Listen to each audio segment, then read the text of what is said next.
चीन और रूस ने स्पेस रेस को जारी रखते हुए 2036 तक जॉइंट लूनार बेस के लिए एक साहसिक समझौते पर साइन किया है। ये चांद के साउथ पोल पर फुल्ली पावर्ड एक परमानेंट रिसर्च स्टेशन होगा। इस अचीवमेंट में और कुछ खास बढ़ोतरी करते हुए चाइना ने हाल ही में अपना एम्बिशियस तियानवेन-2 मिशन लॉन्च किया है, जो पृथ्वी के नजदीक मौजूद एस्टेरॉयड से सैंपल जमा करने का एक साहसिक मिशन है। तो क्या इससे जीवन के ओरिजिन के बारे में चौंकाने वाले खुलासे हो पाएंगे?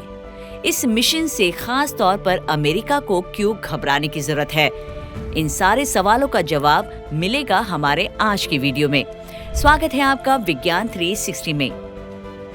29 मई को Tianwen-2 spacecraft south western China के शीचांग अंतरिक्ष स्पेस पोर्ट से लॉन्ग मार्च 3B रॉकेट के ऊपर से उड़ा। China aerospace science and technology corporation ने बताया कि ये लॉन्च सफल रहा।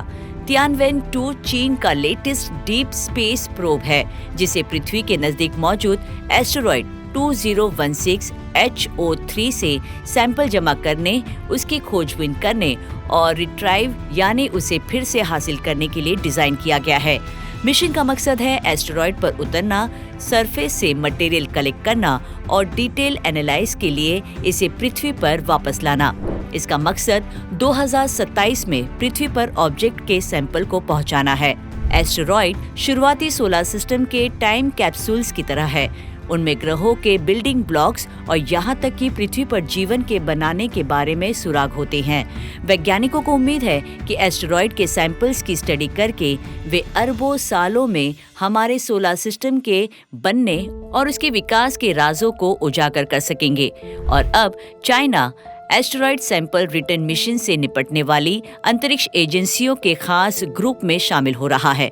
कुछ ऐसा जो नासा के OSIRIS रेक्स और जापान के हायाबुसा और हायाबुसा 2 ने पहले ही बड़ी सफलता के साथ पूरा किया है। तियानवेन-2 अपने खुद के यूनिक अप्रोच के साथ इस विरासत को आगे बढ़ाएगा, ऐसी उम्मीद अब की जा रही है। ये स्पेसक्राफ्ट पहले अंतरिक्ष में लाखों किलोमीटर का अपना सफर कर स्पेसिफिक नियर अर्थ एस्टेरॉयड 2016 HO3 को टारगेट करेगा, जिसे वैज्ञानिकों ने इसके साइंटिफिक वैल्यू और एक्सेसिबिलिटी के लिए चुना है। वहां पहुंचने के लिए तियानवेन-2 एडवांस नेविगेशन सिस्टम का इस्तेमाल करेगा, ताकि वो खतरे से बचते हुए सुरक्षित लैंडिंग स्पॉट खोज सके। ऐसा कर वो एस्टेरॉयड के सरफेस पर सावधानी से पहुंचेगा। वहां पहुंचने के बाद ये रोबोटिक आर्म या दूसरे कलेक्शन मैकेनिज्म का इस्तेमाल करते हुए सैंपल्स को जमा करेगा। इन कीमती स्पेस रॉक्स को पृथ्वी पर वापस लाने के लिए एक रिटर्न कैप्सूल में सील कर दिया जाएगा। इस सफर को पूरा करने में कई साल लग सकते हैं। तियानवेन-2 पृथ्वी पर रिटर्न आने के एडवांटेज को लेते हुए एक री एंट्री मॉड्यूल में सैंपल पहुंचाएगा और हमारे ग्रह के ग्रेविटी का इस्तेमाल करके खुद को कॉमेट 311P/Pan-STARRS की ओर ले जाएगा। उम्मीद है कि ये 2035 के आसपास वहां पहुंच जाएगा।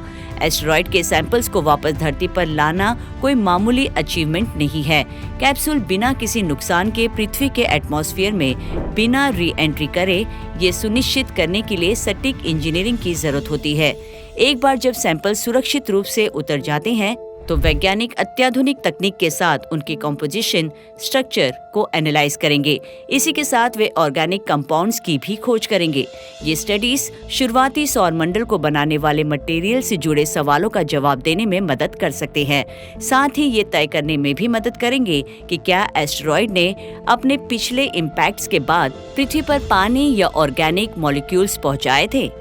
तियानवेन-2 मिशन उन टेक्नोलॉजीज को भी टेस्ट करेगा जो भविष्य में ग्रहों की रक्षा में मदद कर सकती हैं, जैसे कि पृथ्वी के लिए पोटेंशियल एस्टेरॉयड खतरों से कैसे निपटा जाए।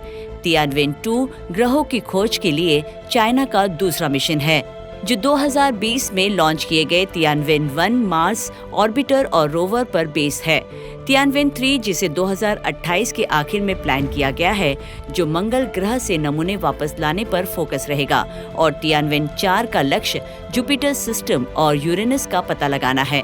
तो क्या तियानवेन-2 के नियर अर्थ एस्टेरॉयड की ओर बढ़ने के साथ चाइना प्लैनेटरी साइंस और एक्सप्लोरेशन में एक खास खिलाड़ी के रूप में आगे बढ़ रहा है? और क्या अमेरिका को चाइना के स्पेस अचीवमेंट से डरना चाहिए? आपको क्या लगता है? अपनी राय कमेंट कर हमें जरूर बताएं।